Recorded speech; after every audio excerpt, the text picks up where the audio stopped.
जय माता दी। माता रानी की कृपा आप सभी भक्तों पर हमेशा बनी रहे। श्री दुर्गा देव्यः नमः। श्री दुर्गा सप्तशती का पहला अध्याय। मेघा ऋषि द्वारा राजा अशुरथ एवं समाधि नामक वैश्य को देवी महात्म्य में सुनाना तथा मधुकैटभ वध का वर्णन।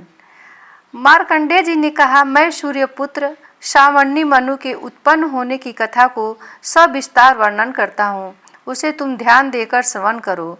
भगवती महामाया की कृपा से सूर्यपुत्र श्रावणी जिस प्रकार मनवंतर के अधिष्ठाता हुए, मैं उसी घटना का वर्णन करता हूँ।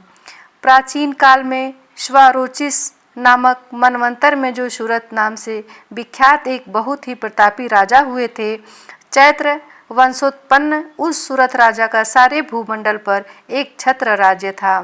वे प्रजाओं का पालन अपनी संतान के समान किया करते थे। इस पर भी कोल विध्वंसी नामक क्षत्रिय उनसे द्वेष करने लगे। राजा सूरत की दंड व्यवस्था अत्यंत कठोर थी। अपने विपक्षियों के साथ राजा सूरत ने भीषण संग्राम किया। यद्यपि कोल विध्वंसी क्षत्रियों की संख्या अल्प ही थी, किंतु विजय लाभ उन्हीं लोगों को मिला। विरोधियों द्वारा पराजित होकर राजा सूरत अपनी राजधानी में वापस लौट आए और अपने देश तक ही अपने राज्य की सीमा का निर्धारित कर दी। इससे अधिक वे अपने राज्य का विस्तार न कर सके, बल्कि पहले से शासित भूमि भी उन्हें छोड़नी पड़ी। अपनी हार मान लेने पर भी शत्रुओं ने उनका पीछा नहीं छोड़ा और राजा सूरत पर पुनः आक्रमण कर दिया। राजा सूरत का युद्ध के कारण सैन्य बल क्षीण हो चुका था, इसलिए उनके विश्वस्त मंत्रियों ने ही कुचक्र रचकर सूरत के संपूर्ण राज्य को हस्तगत कर लिया। राजा में अब राजश्री न थी, इसलिए वह अकेले ही अश्वारूढ़ होकर मृगया के बहाने घोर जंगल में पलायित हो गए। वन में पहुंचकर राजा सूरत ने विप्रवर मेघा ऋषि का आश्रम देखा। मुनि के आश्रम में अनेक नरभक्षी एवं मांसाहारी हिंसक पशु पक्षी अपनी स्वाभाविक हिंसा वृत्ति को त्याग कर शांत भाव से विचर रहे थे। मुनि की शिष्य मंडली से उस आश्रम तथा वन प्रांत का सौंदर्य मुखरित हो उठा था। आश्रम में आए हुए राजा सूरत की मुनि ने आव भगत की। कुछ दिन तक राजा सूरत भी मुनि के आश्रम में रहकर विहार करते रहे। एक बार मोह माया से ग्रसित होकर राजा सूरत अपने मन में सोचने लगा, मैं पूर्वजों द्वारा अधिकृत नगर आज मुझे वियुक्त होकर खंडहर सा हो रहा है। मेरे विश्वासघाती कर्मचारी न जाने उस नगर की रक्षा करते होंगे या नहीं। अपने शरीर से निरंतर मद बहाने वाला मेरा मदमत्त हाथी आज न जाने किस स्थिति में होगा। जो लोग मेरी कृपा दृष्टि के आकांक्षी धन और भोजन प्राप्त करने के लिए सदैव तत्पर रहकर मेरा अनुसरण किया करते थे, वे ही लोग अब निश्चिंत रूप से अन्य राजाओं के मुखापेशी होंगे। उन सभी लोगों के द्वारा मेरे धन का दुरुपयोग हो रहा होगा, इसमें कोई संदेह नहीं है। इस प्रकार अनेक कुतर्क राजा के मन में उठ रहे थे। एक दिन मेघा मुनि के आश्रम में समीप एक वैश्य को देखकर राजा ने उनसे पूछा, भाई तुम कौन हो? तुम्हारे यहाँ आने का यहाँ क्या प्रयोजन है? तुम तो देखने में बहुत ही व्यग्र और अनमने से जान पड़ रहे हो। राजा के इस सहानुभूतिपूर्ण वचन सुनकर उस वैश्य ने राजा को प्रणाम किया और विनय होकर बोला। वैश्य ने राजा से कहा, राजन, मैं संपन्न कुल में उत्पन्न वैश्य जाति का मनुष्य हूँ। मेरा नाम समाधि है। धन लोलुप स्त्री पुत्रों ने अपने स्वार्थ साधन के लिए मुझे घर से बाहर निकाल दिया है। इस समय मैं स्त्री पुत्र और धन विहीन हो गया हूँ। मेरे अपने प्रियजनों ने ही मेरे धन का हरण करके मुझे उस धन के लिए अनधिकारी ठहराया है। इससे क्षुब्ध होकर घर का परित्याग कर वन में चला आया हूँ। इस समय मेरे मन में उन्हीं कुटुंबियों के प्रति चिंता हो रही है। वे सब न जाने इस समय किस परिस्थिति में होंगे। वे लोग घर में सकुशल हैं या नहीं, मुझे इन सब बातों का कोई ज्ञान नहीं है। मैं सोच रहा हूँ कि वे मेरे पुत्र कैसे हैं, उन्हें सज्जन कहा जाए या दुर्जन। वैश्य की बात सुनकर राजा ने उनसे पूछा, जिन प्रियजनों ने धन लिप्सा के कारण तुम्हें घर से निष्कासित कर दिया है, उन स्वार्थपरायण स्वजनों के ऊपर तुम्हारी इतनी गाढ़ी ममता क्यों है? वैश्य राजा से बोला, आपका यह प्रश्न उचित है। मेरा मन उन स्वार्थी कुटुंबों की ममता छोड़ने को तैयार नहीं है। अब आप ही बताइए मैं क्या करूं? धन लोलुपता के कारण परिवार के जिन सदस्यों ने मेरी यह दुर्दशा की है, उन लोगों के प्रति मेरे मन में ममत्व की भावना है। हे महानुभाव, इतना जानते हुए भी न जाने क्यों मेरे मन में उन स्वार्थी लोगों के प्रति ममता बनी हुई है। इसके रहस्य को जानने की इच्छा करते हुए भी इसे मैं नहीं समझ पा रहा हूँ। उन लोगों के विरह से कातर होकर मैं आहें भर रहा हूँ, जिसके फलस्वरूप मेरे मन में उथल पुथल मची हुई है। कुटुंबियों का मुझसे कुछ भी लगाव नहीं है, फिर भी मेरा मन उन लोगों के लिए संतप्त है। समझ में नहीं आता कि मैं क्या करूं।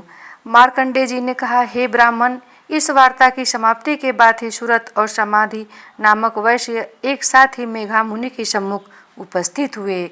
मुनि के प्रति सम्मान प्रदर्शन करके वे दोनों वहीं बैठ गए। इसके बाद राजा सूरत और वैश्य में परस्पर कुछ बातचीत होने लगी। राजा ने कहा, भगवान, मैं आपसे एक निवेदन करना चाहता हूँ, कृपया आप उसे बताइए। मेरा मन स्ववश न रहने के कारण बहुत ही क्लेशित है। जिस राजभोग के सुख से मैं वंचित कर दिया गया हूँ, उसी को पुनः हस्तगत करने के लिए मेरे मन में आकांक्षा बनी हुई है। हे मुनि श्रेष्ठ, मैं इस बात को जानता हूँ कि अब मेरा राज्य पर कोई प्रभुत्व नहीं रह गया है, उस पर किसी अन्य का शासन हो गया है। फिर भी अपनी अज्ञानतावश मैं उसी के मोह में पड़ा हूँ। इन सब बातों में क्या भेद है, मैं कुछ भी समझ नहीं पा रहा हूँ। यह वैश्य भी मेरे ही समान अपने पुत्र, स्त्री और सेवकों द्वारा त्यक्त है। ऐसा जानते हुए भी यह वैश्य अभी तक अपने कुटुंबियों के मोह में ग्रस्त है। अतएव हम दोनों का मन इन सब बातों से बहुत ही खिन्न है। मेरा मन अभी भी भ्रमित हो रहा है। हे महाभाग, हम दोनों में जो प्रेम प्रवाहित हो रहा है वह क्या वस्तु है? हम दोनों में प्रत्यक्षतया अज्ञान के लक्षण दृष्टिगत हो रहे हैं। राजा की बात सुनकर ऋषि ने कहा, हे महाभाग, समस्त प्राणियों में विषय मार्ग का ज्ञान विद्यमान रहता है। उसी प्रकार सभी जीवों के विषय भी भिन्न भिन्न होते हैं। उदाहरण स्वरूप कुछ प्राणियों में दिवांधता बनी रहती है, परंतु इसके विपरीत कुछ जीव ऐसे भी होते हैं जिन्हें नक्तांधता होती है। इनके विपरीत कुछ ऐसे जीव भी होते हैं जो दिन रात में समान रूप से देखने में सक्षम होते हैं। यह बात बिल्कुल सत्य है कि समस्त प्राणियों में मनुष्य अधिकतर विवेकशील प्राणी माना जाता है, परंतु विवेकशीलता की यह बात केवल मानव वर्ग में ही नहीं अपितु पशु पक्षी एवं मृद आदि में भी पाई जाती है। पशु पक्षी और हिरण आदि जीवों के अनुरूप ही मानव बुद्धि भी होती है। जिस प्रकार मानवों में समझदारी का भाव होता है, उसी प्रकार हिरण आदि जीवों में भी होता है। इसके साथ ही अन्य बातों में भी इन दोनों वर्गों में अनेक समानताएं होती हैं। उदाहरण के रूप में तुम इन पक्षियों को ही ले लो। ये स्वयं भूखों को रखकर अपने बच्चों के चंचू में अन्न का कण डालकर उन्हें चुगाते हैं। हे राजन, क्या तुम्हें नहीं मालूम कि ये मनुष्य समझदार होकर भी लोभवश अपने किए हुए उपकार के बदले में उपकृत होने के लिए पुत्र की इच्छा करते हैं। उन सबसे समझदारी होते हुए भी वे भी संसार की स्थिति को बनाए रखने वाली महामाया भगवती के प्रभाव द्वारा मोह रूपी भ्रमर में डाल दिए जाते हैं और उसी में वे जीव अनरहित दुपटे उतराते रहते हैं। अतः इसमें आश्चर्य की बात नहीं है। जग नियंता विष्णु भगवान की योग निद्रा रूपनी महामाया द्वारा ही यह सारी सृष्टि आच्छन्न हो रही है। महामाया ज्ञानियों के चित्त को भी बलपूर्वक खींचकर मोह सागर में डालकर मोहग्रस्त कर देती है। इस चराचर सृष्टि की करती महामाया ही हैं। जब वे प्रसन्न होती हैं तो मनुष्यों के उद्धार के लिए मुक्ति लाभ का वर देती हैं। वही पराविद्या और अपरा, ये दो विद्याएं मानी गई हैं। संसार बंधन और मोह माया उत्पन्न कारणनी सनातनी देवी हैं तथा समस्त देवों की अधिष्ठात्री हैं। इतना सुनकर राजा ने प्रश्न किया, भगवान, जिन्हें आप महामाया कह रहे हैं वे कौन सी देवी हैं? हे ब्राह्मण, उनका प्रादुर्भाव किस प्रकार हुआ? उनके क्या क्या चरित्र हैं? हे ब्रह्मविदों में मुनिश्रेष्ठ, उन देवी की कथाओं को मैं आपके मुँह से सुनना चाहता हूँ। ऐसा सुनकर ऋषि ने कहा, हे राजन, उन देवी का स्वरूप वास्तव में नित्य और सनातन है। संपूर्ण विश्व उन्हीं का स्वरूप मात्र है और वे ही महामाया देवी चराचर सृष्टि के सभी प्राणियों में परिव्याप्त हैं। उनकी उत्पत्ति के अनेक कारण हैं, वह आख्यान में मैं तुम्हें सुनाता हूँ। जब वे अवतरित हुई हैं उस समय लोक में उनका अवतार लेना कहा जाता है। प्रलय काल में जब निखिल ब्रह्मांड महासागर में लय हो रहा था तथा जब जीवों के पालन भगवान विष्णु शिव सैया पर योग निद्राभूत हो रहे थे, उसी समय उनके कानों की मैल से दो भीषण दानवों की उत्पत्ति हुई। वे दोनों बलवान दानव मधु और कैटभ नाम से जगत में अभिहित हुए। जन्म लेने के तत्काल बाद ही वे दोनों दैत्य सृष्टिकर्ता ब्रह्मा जी का वध करने के लिए उद्यत हुए। उस समय ब्रह्मा जी भगवान विष्णु के नाभि कमल में स्थित थे। उन दैत्यों को अपने वध के लिए तत्पर देखकर उनसे रक्षा के लिए ब्रह्मा जी ने भगवान विष्णु के नेत्रों में स्थित योग निद्रा की स्तुति करना प्रारंभ किया। भगवान की यह अमोघ शक्ति ही जगद्धात्री, विश्व की अधिष्ठात्री, संसार की पालन करती एवं संहार करती मानी गई हैं। उन्हीं योग माया भगवती की ब्रह्मा जी आराधना करने लगे। ब्रह्मा जी ने कहा, हे देवी, तुम ही स्वाहा, स्वधा और वशटकार हो। स्वर भी तुम्हारे ही रूप में निहित है। तुम ही प्राणदायिनी अमृत स्वरूपा हो। नित्य अक्षर, प्रणव में आकार, उकार और मकार, इन तीनों मात्राओं में तुम्हारी ही अवस्थिति है। इन तीनों मात्राओं से भिन्न जो बिंदु रूपा नित्य अर्ध मात्रा है, जिसका विशेष रूप से उच्चारण नहीं हो सकता, वह भी तुम ही हो। हे देवी, तुम ही संध्या, सावित्री तथा परम जगनी स्वरूपा हो। तुम्हारे पर ही निखिल ब्रह्मांड आधारित है। तुम्हारे द्वारा ही इस सृष्टि की रचना होती है। तुम ही एकमात्र पालिका और संहारिका हो। पालन काल में स्थित स्वरूपिणी तथा प्रलय काल में संहार स्वरूपिणी हो। तुम ही महाविद्या, महामाया, महामेघा, महास्मृति, महामोह रूपा, महादेवी और महासुंदरी हो। तुम ही भयंकर कालरात्रि, महारात्रि और मोहरात्रि हो। तुम ही श्री ईश्वरी, ह्रीम और बोध रूपा बुद्धि हो। लज्जा, पुष्टि, तुष्टि, शांति और क्षमा भी तुम ही हो। तुम ही खड्ग धारणी, शूल धारणी, घोर रूपा, गदा, चक्र, शंख और धनुष धारणी भी हो। बाण, भूषुंडी, परिग इत्यादि तुम्हारे अस्त्र हैं। तुम सौम्य और सौम्यतर हो। इतना ही नहीं, कल की सृष्टि में जितनी सौम्य तथा सुंदर वस्तुएं हैं, उन सबसे कहीं अधिक तुम्हारा ही सौंदर्य है। परा एवं अपरा, इन दोनों विद्याओं से परे रहने वाली परमेश्वरी भी तुम ही हो। हे देवी, विश्व की संपूर्ण सत असत वस्तुओं में पाई जाने वाली शक्ति भी तुम ही हो। अतएव तुम्हारी स्तुति अवर्ण्य है। संपूर्ण जगत के रचयिता, पालक और संहारक भगवान विष्णु को भी जब तुमने निद्राभिभूत कर दिया है, तब तुम्हारी स्तुति करने में सक्षम इस ब्रह्मांड में कौन है। मेरे सहित भगवान शंकर तथा विष्णु को भी शरीर धारण करने के लिए ही तुम्ही ने प्रेरित किया है। अतएव तुम्हारी स्तुति में सभी असमर्थ हैं। हे देवी, तुम तो अपने इस उदार प्रभाव के कारण ही प्रशंसित हो। इन दोनों अपराजेय दानवों को तुम विमुक्त करके भगवान विष्णु की निद्रा भंग कर दो। इसके साथ ही साथ भगवान के अंतर्मन में मधु और कैटभ नामक असुरों के वध की प्रेरणा भी उत्पन्न कर दो। ऋषि ने कहा, हे राजन, जिस समय ब्रह्मा जी ने भगवान विष्णु के निद्रा भंग के निमित्त उस तमोगुण की अधिष्ठात्री देवी की स्तुति की, उसी समय वे महामाया भगवान के नेत्र, मुख, नासिका, बाहु, हृदय और वक्षस्थल से निर्गत होकर अव्यक्त जन्मा ब्रह्मा जी के सामने प्रकट हो गईं। योग निद्रा से विमुक्त होकर जग नियंता भगवान जनार्दन उस एकानव के जल में शेष शैया से जागृत हो उठे। निद्रा रहित होते ही भगवान ने उस दोनों दानवों को देखा। वे दोनों ही दुराचारी दैत्य मधु और कैटभ अत्यंत पराक्रमी और शक्तिशाली थे। उन दोनों की क्रोधयुक्त आंखें मानो ब्रह्मा जी को निगल जाना चाहती थीं। ऐसी स्थिति में भगवान विष्णु ने उन दोनों महापराक्रमी दानवों के साथ 5000 वर्षों तक निरंतर बाह्य युद्ध किया। वे दोनों ही दैत्य बल के मद में मग्न हो रहे थे। महामाया ने दोनों दैत्यों को अपने प्रभाव से मोहग्रस्त कर लिया था। एतदर्थ उन दोनों असुरों ने मोह मुग्ध होकर भगवान विष्णु से कहा, हम लोग तुम्हारी वीरता से अत्यंत प्रसन्न हैं। तुम हम लोगों से अपना इच्छित वर मांग लो। दैत्यों की बात सुनकर भगवान बोले, यदि तुम दोनों मेरे ऊपर प्रसन्न हो तो मैं यही चाहता हूँ कि तुम लोगों की मृत्यु मेरे ही हाथों से हो। इसके अतिरिक्त मुझे किसी अन्य वरदान पाने की लालसा नहीं है।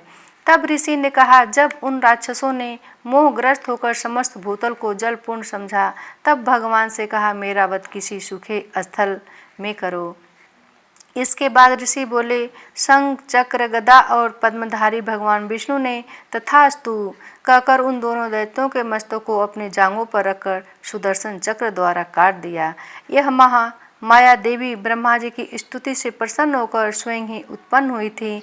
अब मैं तुमसे उनके प्रभाव के महात्म्य का वर्णन करता हूँ। इस प्रकार मधु कैटभ वध नामक पहला अध्याय समाप्त हुआ। अब सुनते हैं दुर्गा चालीसा।